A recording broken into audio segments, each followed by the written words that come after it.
Before we get started, go to the description of the video and download the assets that we're going to need for this tutorial. So inside the folder that you download, you'll have the plates that are rendered.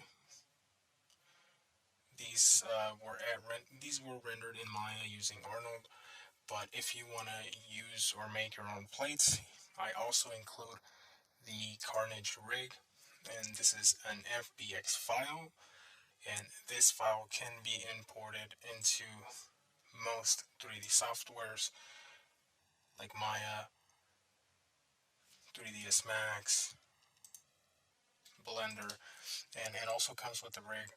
So if you start moving the rig, you'll get an animation, so you can make your own animation if you wanted to. Finally, the Alembic cache. This can also be used in most 3D softwares, but this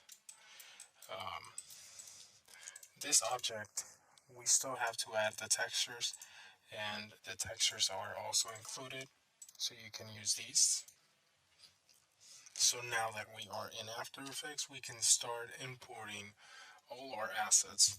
So in this case, I'm gonna start importing the plates. You'll have two different image sequence, and when you import these, just because they are a bunch of images, you have to select the Open EXR sequence option. Once you do that, you hit import, and this will bring you a video.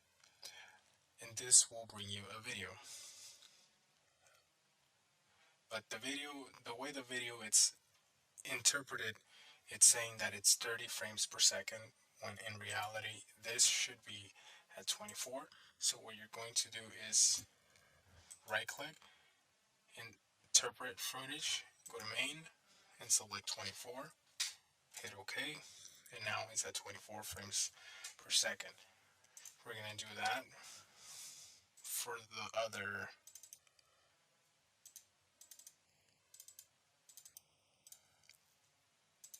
clips.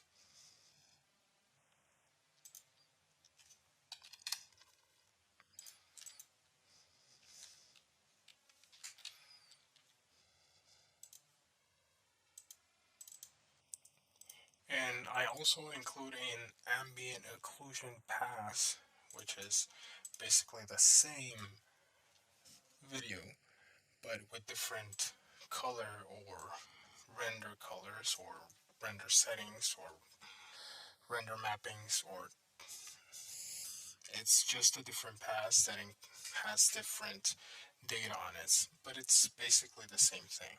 So what do I mean is, first we have the render in color. I'm going to press Ctrl Shift H to hide those markers, and I made a new composition with this frame, and as you can see, it's just Carnage opening his mouth.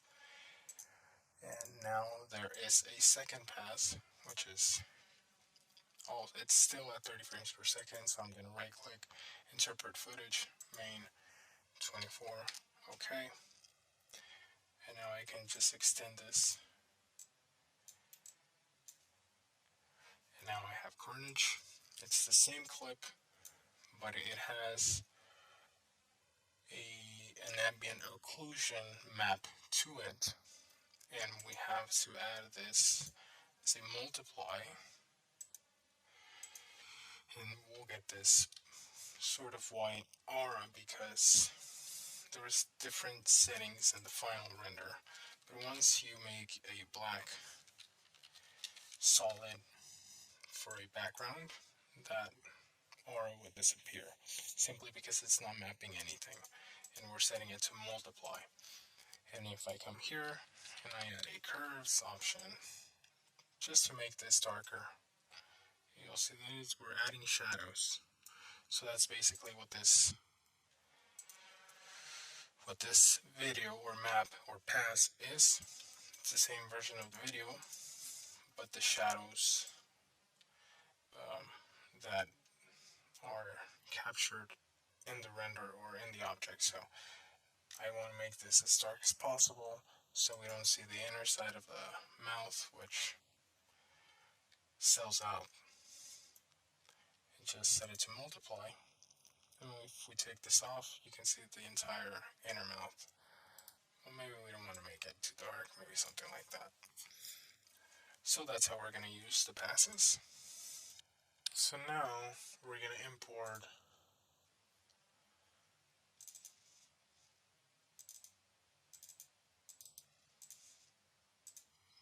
our transformation sequence.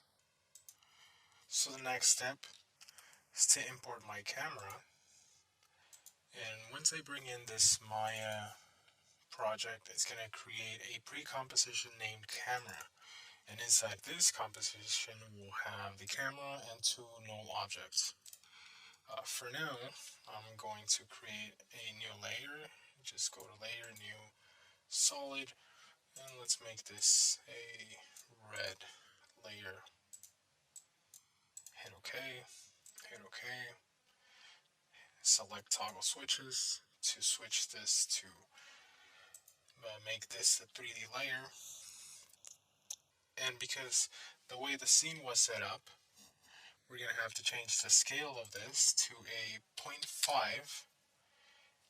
And if I come down to the null locator carnage shape, I'm going to press P, Control C to copy the position, go to the red solid, Control V to paste the position. Now press Control Shift H, move this slightly up, and you'll see that I have the same camera movement. So now I'm going to bring in my plates.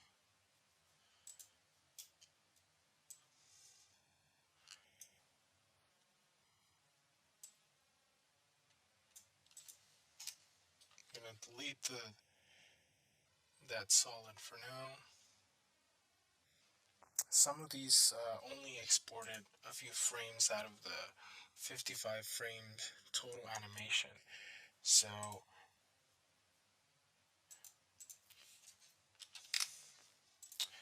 you'll see that in the name itself of the file, you'll have some files that start with a frame 000 and it goes to a frame 30, and then we'll have this one that starts at frame 20.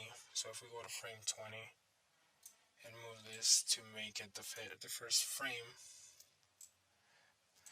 then we have this other one that starts at frame 14.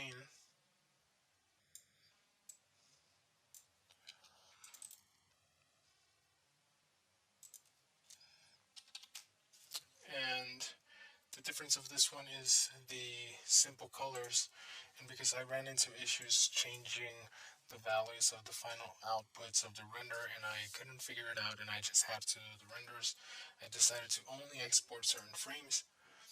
So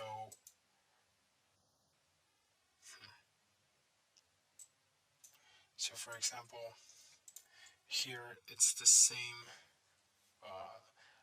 3D object just with different colors or different mappings in the texture, and that worked because I had a black shirt, so I was changing the colors. You can always change these colors to anything here or in your final renders.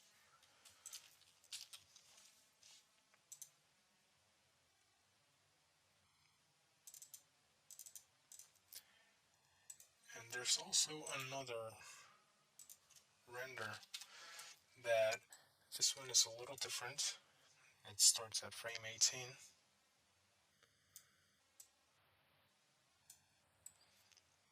And the difference with this one, there's no teeth, unlike the other renders. And there's also some minor changes, because this one has a tongue that sticks out. Okay, so now you will import your own video, and hopefully you can record it in 24 frames per second. So if I was to make this a 3D object, select the scale, set that to 2, go to this, locator, press P, Control C to copy the position, go to the layer of my footage, select P to open the position, press Control C, and now actually the scale is too high, so I'm going to set it to 0.5, and I should have somewhat of the same animation, and now I can start to composite this. So I'm gonna work on the green screen. Once I remove the green screen, I'm gonna start with some basic transformations using some of the puppet pen tools along with some warpings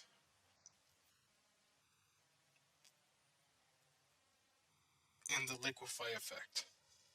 A few keyframes are going to be needed here,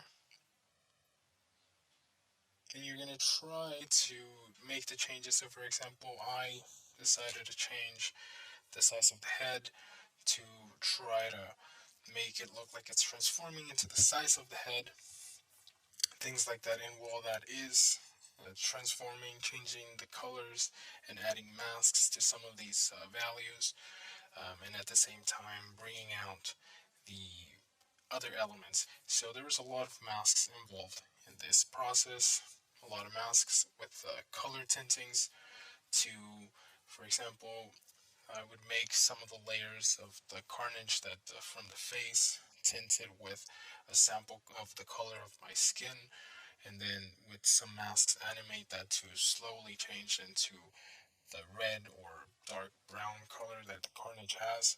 Then once we have the carnage plates, we go ahead and pre-compose this. And also with the puppet pen tools and some liquefy effects and also some masks, we're going to try to, throughout the animation, shape this to the shape of your body, or like in this case I'm doing with mine. And also apply some tints and some maskings.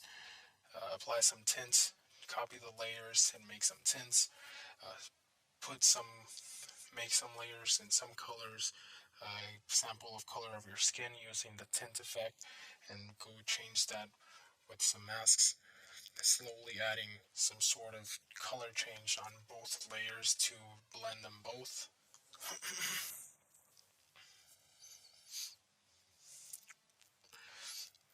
To finalize my composition, I add some lens blur and some masks to isolate some of the areas that I don't want too much in focus. I'm also going to add some smoke to add a little bit more of live elements to the footage. Finally, some color corrections, some curves to make this a little darker. Add some white solids with some masks, to add some fog effects. And finally, adding a motion blur seals the deal.